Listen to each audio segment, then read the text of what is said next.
అందరికి నమస్కారం అండి.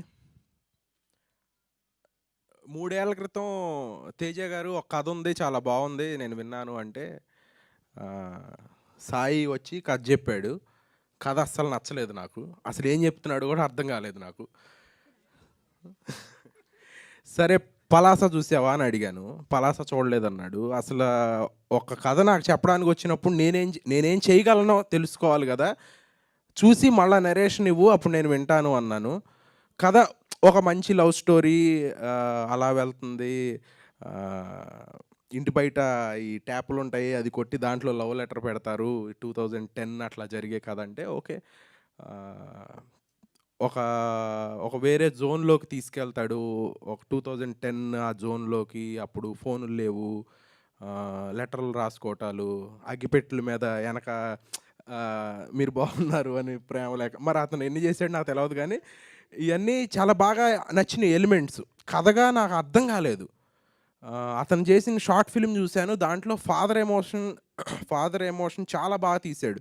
సో, ఎమోషన్ బాగా పట్టుకుంటాడు అని అర్థమయ్యి, ఈ కథ తేజ గారే నన్ను కన్విన్స్ చేసి చాలా బావుంటుంది, మీరు చెయ్యాలి అని నాతో చేపిచ్చారు.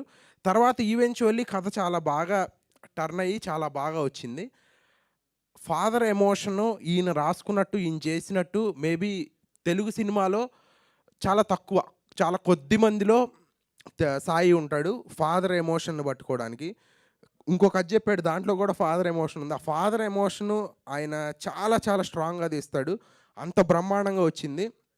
శ్రీమాన్ గారి గురించి ఇందాక చాలామంది చెప్పారు, చాలా అద్భుతంగా చేశారని. ఆ క్రెడిట్స్ అన్నీ నాకే. ఎందుకంటే శ్రీమాన్ గారిని ఒప్పించి ఈ ఫాదర్ క్యారెక్టర్ చేపించింది నేనే. ఆయన ఫస్ట్ టైమ్ ఫాదర్ చేయటం. ఆయనకి ఇట్లా చెప్పాను, ఒక క్యారెక్టర్ ఉంది సార్ అంటే, ఆయన చాలా ఎక్సైట్ అయ్యి, ఏ క్యారెక్టర్ అంటే, ఫాదర్ అంటే, నేను ఇప్పుడు దాకా ఫాదర్ చేయలేదు, నేను చాలా యంగ్ కుర్రాడిని అన్న ఫీలింగ్‌లో ఉన్నారు ఆయన అప్పుడు. అంటే ఏమన్నా బాబాయో, బ్రదరో అట్లాంటి క్యారెక్టర్ చూస్తున్నాను అంటే, లేదు చాలా బావుంటుంది, ముందు వినండి అని నేను కథ చెప్పించాను.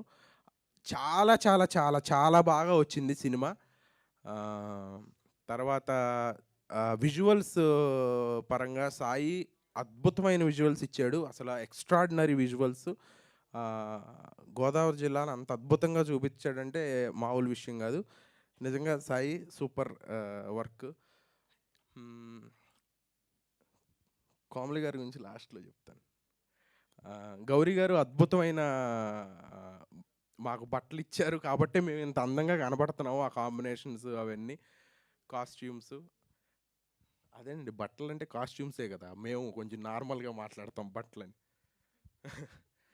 ఆహ్, మ్యూజిక్ డైరెక్టర్ శర్వ చాలా చాలా మంచి మ్యూజిక్ ఇచ్చాడు. చాలా ట్రెండ్ అయింది ఒక సంవత్సరం క్రితం మ్యూజిక్ అంతా. మళ్ళా మనం అంతా ఒకసారి మ్యూజిక్ వినాలి ఈ సినిమాకొచ్చే ముందు. చాలా ఎక్స్‌ట్రార్డినరీ మ్యూజిక్ ఇచ్చాడు. Thank you Sharwa. అలాగే అనుదీప్ గారు బ్రహ్మాండమైన ఆర్ఆర్ కొట్టారు. అదరగొట్టేసారు ఆర్ఆర్. ఒక్కొక్క పొజిషన్‌లో అయితే సినిమా అట్లా లెగుస్తుంది ఆయన ఆర్ఆర్ మూలాన. చాలా ఎక్స్‌ట్రార్డినరీగా చేశారు. ఆహ్, కోమలి గారు ఇప్పుడు దాకా నేను వర్క్ చేసిన హీరోయిన్స్‌లో ఎక్స్‌ట్రార్డినరీ పెర్ఫార్మరు. ఎక్స్‌ట్రార్డినరీ ఆహ్, ఏమనాలి, డైలాగ్‌లో గాని అంటే ఓన్లీ హీరోయిన్ కాదావిడ. తెలుగులో హీరోయిన్‌లు రావాలి, రావాలి అంటున్నారు. కోమలి గారు లాంటి హీరోయిన్‌లు ఇంకా చాలా మంది రావాలి. కోమలి గారితో మళ్ళా పని చేయాలంటే భయమేస్తుంది యాక్చువల్లీ నాకు. అంత టాలెంటెడ్ ఆవిడ. Extremely talented. Extremely conscious on everything she does. ఆవిడ యేసుకునే డ్రెస్సులో గాని, చెప్పే డైలాగులో గాని, ఈవెన్ లైటింగ్ గూడా ఆవిడ అంత బాగా నెగెటివ్‌గా గాదు, చాలా పాజిటివ్‌గా జెప్తున్నాను. అయన్నీ కలిసి ఈ 'శశివదనే' అనే సినిమా ఇంత బ్రహ్మాండంగా వచ్చింది. ఎన్నో కష్టాలు అనుభవించి, ఎన్నో ఒడిదుడుకుల్ని దాటి ఈ సినిమా మీ ముందుకొస్తాంది. ఇంత కష్టపడ్డాం గాబట్టి అంత సక్సెస్ మాకొస్తుందని కోరుకుంటున్నాను. మా తేజ గారికి చాలా నీడెడ్ సక్సెస్సు. అలాగే మా అభిలాష్ గారు ఈ సినిమాలో వన్ ఆఫ్ ద ప్రొడ్యూసరు. ఆయన గూడా చాలా సపోర్ట్ జేశారు, చాలా హెల్ప్ చేశారు.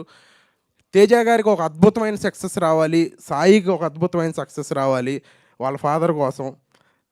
మా డీఓపీ సాయి ప్రూవ్ చేసుకున్నాడు ఆల్రెడీ. ఈ సినిమాతో ఇంకా అంతకు మించి పెద్ద పెద్ద సినిమాలు రావాలి. ఆహ్, తేజ గారు ఇంకా మంచి మంచి సినిమాలు చేయాలి. కోమలి గారు ఆవిడ ఆల్రెడీ పెద్ద పెద్ద సినిమాలు చేస్తున్నారు నానిగారితో వాళ్ళతో, కాబట్టి మనతో చేస్తారో లేదో తెలవదు. ఇంకా మంచి సినిమాలు చెయ్యాలి. ఈ సినిమాని అందరూ చూసి ఒక జెన్యూన్ సినిమా చేసాము. ఏమీ ఒక వల్గారిటీ గానీ, ఒక ఇది గానీ ఉండదు. చాలా జెన్యూన్‌గా ఒక సినిమా వస్తుంది. గోదావరి జిల్లాల సినిమా. గా కోమలి గారు ఇందాక ఒక ట్విస్ట్ అన్నారు. ఇది ఒక 14 సంవత్సరాల స్పాన్‌లో జరిగే కథ. మీరు ట్రైలర్ చూస్తుంటే 2 వేరియేషన్‌లు కనపడతాయి. అదేంటో మీరు సినిమా చూసిన తర్వాత మీకు అర్థమవుతుంది. నిజంగా సినిమా థియేటర్‌లో నుంచి బయటకొచ్చేటప్పుడు ఒక మంచి సినిమా చూసాంరా, ఒక జెన్యూన్ అటెంప్ట్ చేశారు ఈళ్ళు ఈ బడ్జెట్స్‌లో అని చాలా హ్యాపీగా బయటకొస్తారు. మీరు పెట్టే ఒక్క రూపాయి కూడా మిమ్మల్ని డిసప్పాయింట్ చేయదు. Thank you so much. Thank you. Thank you Rakshit Atluri గారు.